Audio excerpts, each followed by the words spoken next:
So I want to thank you for, I don't know where you are now, sorry, but for mentioning mystery novels, because that's where I want to start today. Right there, you're right in front of me, of course, okay. My late mother loved mystery novels. I mean, she was a librarian for 4 decades, so she loved reading everything, history, nonfiction, memoir, you name it. A lot of trashy romance novels, too. I remember around our house. But she had a real soft spot for mystery novels of all kinds. You know, the murder mysteries, the legal ones, just everything. She literally read them by the dozen. There was just always books constantly going through our house. A lot of them she did check out from the library, which was really easy for her because she went there every day almost. But she also loved used bookstores, so we went to those a lot. She knew every used book dealer in town, I swear.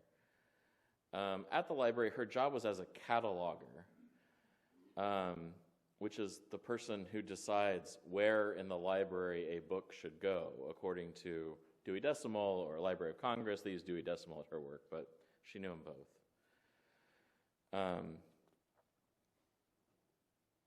So she loved the library, but she also loved used bookstores, and her favorite was this real hole-in-the-wall kind of place in Northeast Austin in a strip center.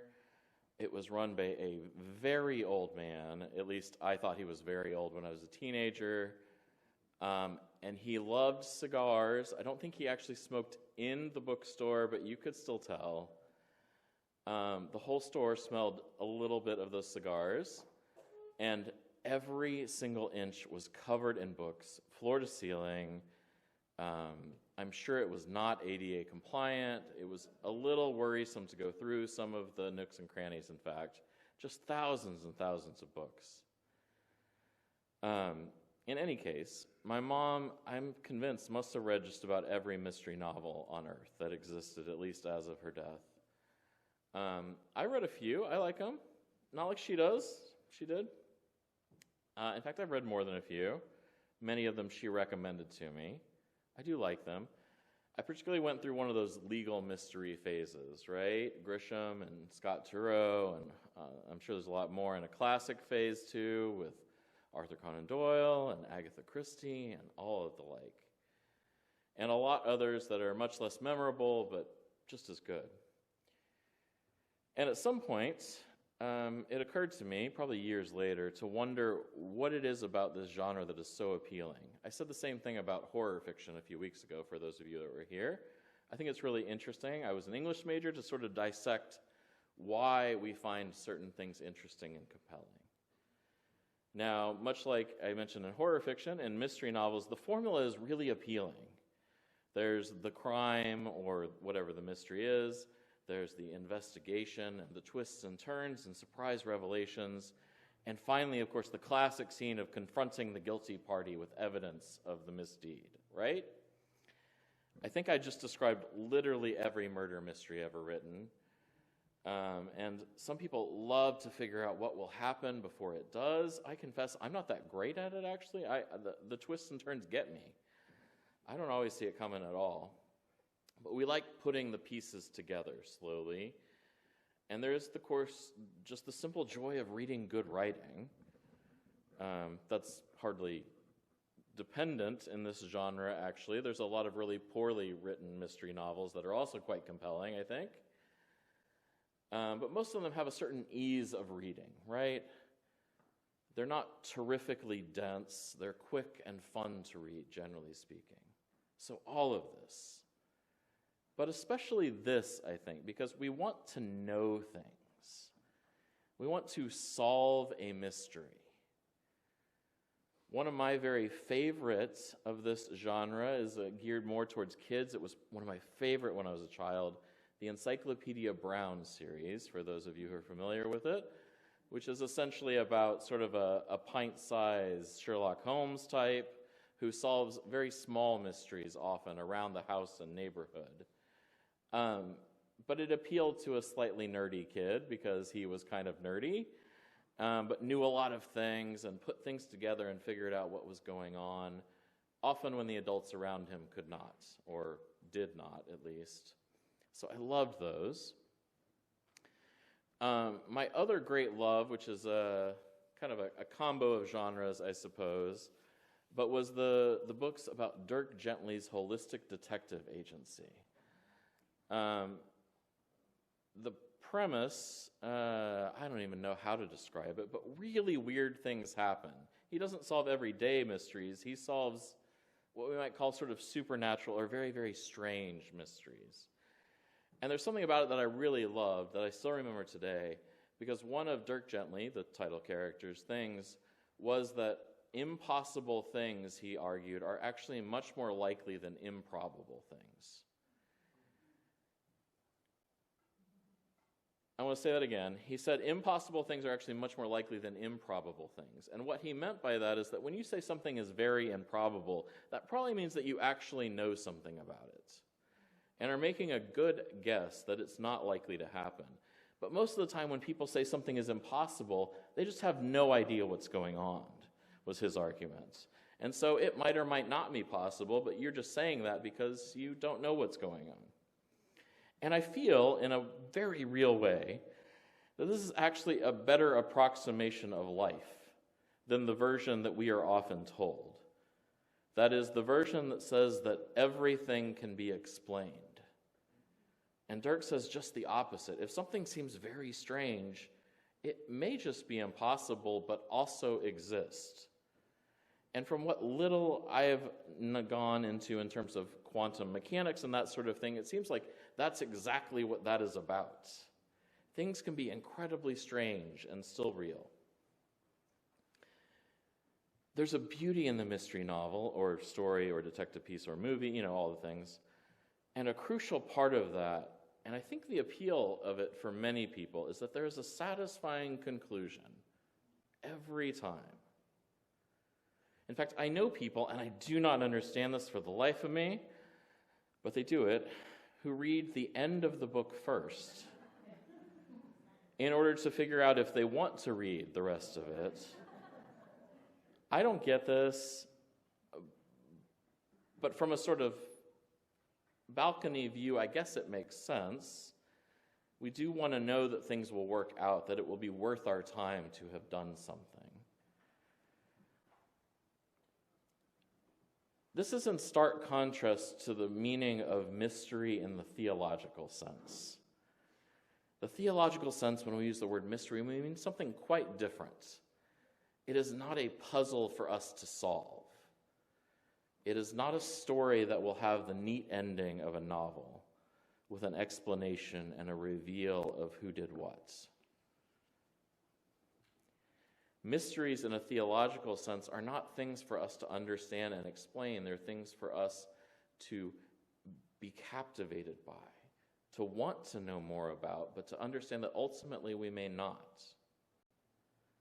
In Gordon McKeeman's words from earlier in our service, the point is to simply be in the intimate presence of mystery, unashamed, unadorned, unafraid. Now, we'll say a lot more about this, including we'll talk about miracles this month. In fact, next Sunday we'll talk about the Jewish holiday of Hanukkah, which centers on a miracle. The holy oil, which should have lasted for 1 day, lasted 8 instead. And I think that miracles and mysteries are deeply interrelated. That is, that we can't explain either. Well, we try to, but I don't think we usually do. Judaism, in fact, has always struck me as a religion that has a really great relationship with mystery. Able to acknowledge it, to investigate and parse it, but also to ultimately live with the reality that we may not be able to solve this mystery. In Judaism, God, after all, is known by that amazing phrase in the Torah, I am who I am. Or a better translation might be, I will be who I will be, which is both a wonderful name and means nothing at all, too, right? What a wonderful thing, though. A mystery as much as any mystery out of there. I will be who I will be. And for you to think that you know who that will be is foolish at best. Now, in Christian theology, and to some extent in other religious traditions, though I know a lot more about the Christian theology, mystery refers to a secret knowledge known only to a few. To be initiated into the mystery is to have secret and sacred knowledge that others don't. Now, the ancient world, especially in Europe and the Middle East, abounded with mystery cults. Because of their nature, we don't often know a lot about these. Only those who were initiated knew all of the secrets, generally, and they did not, by and large, pass this info on to us down through the centuries. Many of the cults revolve around a god figure, so Dionysus or Mithras or Cybele, to name a few. And many had secret practices, that shaped them around various kinds of sacrifice or around various physical practices, a lot of different things. The Dionysian mysteries, to give one example, use substances like alcohol and practices like ecstatic dancing in order to achieve spiritual insights. At least we think that's what they did, because again, we don't know. And at this point, the mystery is unlikely to be solved, short of some sort of time travel, I suppose. Now, Christian groups have had fairly similar experiences throughout their history. For instance, the Gnostics, whom you may have heard of. Gnostic is the Greek word for one who has knowledge, that is secret knowledge or special knowledge. The Gnostics thought that they had specific insights and wisdoms that others didn't possess, and hence they came to be known for that fact. Now, I want to talk about that there's a negative side to this a lot. Often, all too often, such things have become corrupt. In our modern world, Scientology borrows a lot from the mystery traditions. And indeed, most modern cults, with all their awful associations, sound a lot like this, right? If you come and join and come inside and give me all your worldly goods, we will teach you the secrets that you have been waiting to find. Sounds like a sales pitch, because it is. So I want to say something, just to be really clear, because I occasionally hear this out and about in the world. Unitarian Universalism is not a cult. I have no secret information I have been holding out on you. I may not have told you a lot of things, but not because they're secrets, just because we haven't gotten there yet. And indeed, with a decent library, or these days with a computer and an internet hookup, you can read and learn just about everything there is about Unitarian Universalism. There's no secret handshake, there's no passwords, because we don't believe in keeping knowledge secret. In fact, just the opposite. We think that handing out knowledge about exploring our world is the key to our faith. But having said that, I find that sometimes Unitarian Universalists don't have a great relationship with mystery. We have a struggle with things that we don't know or can't know. Because, of course, there's another meaning to mystery that we've only begun to explore, because it's not about figuring out information, but about exploring things that are impossible to know and coming to some sort of terms with it.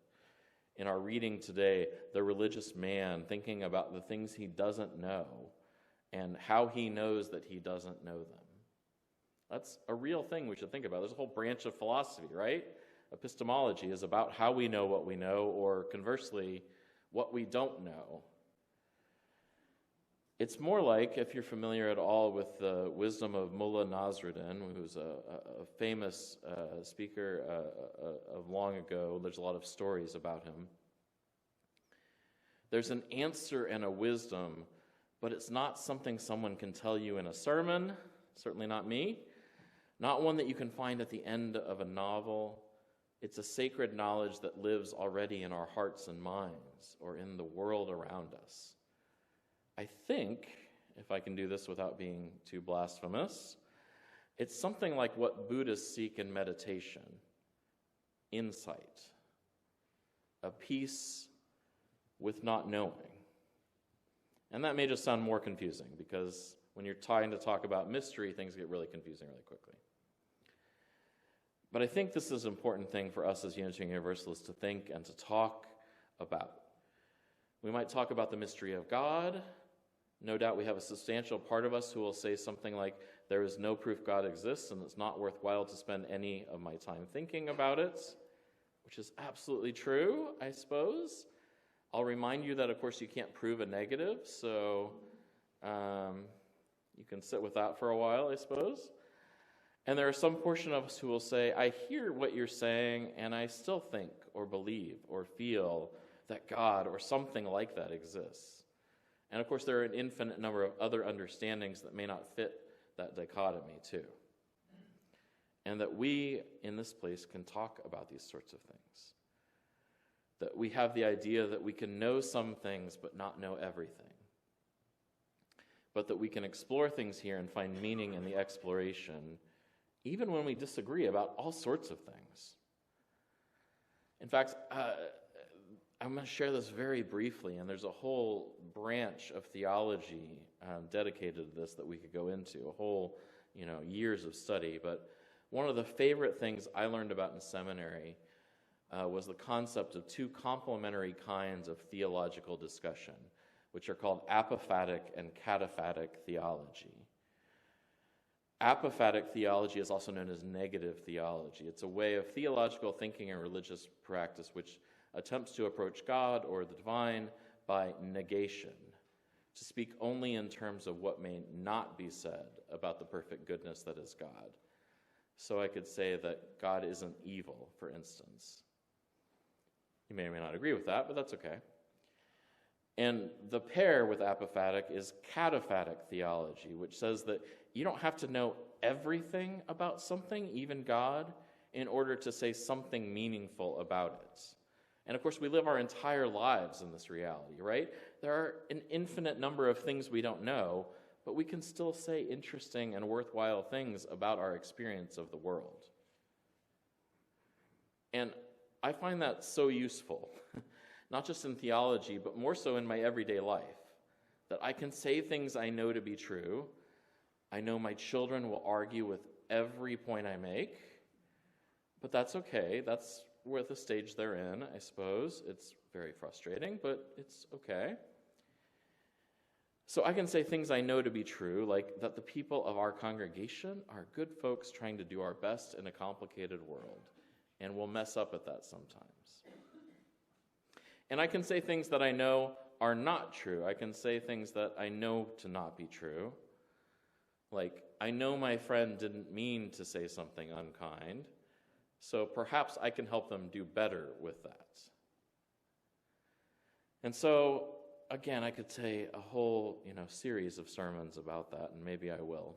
But as we explore mystery for the rest of this month, I hope that we can stay open to many ways of understanding, to thinking about what we can know and what we can't, and how we can move forward together in our lives with both of those, making a world that is better for all of us. May it be so.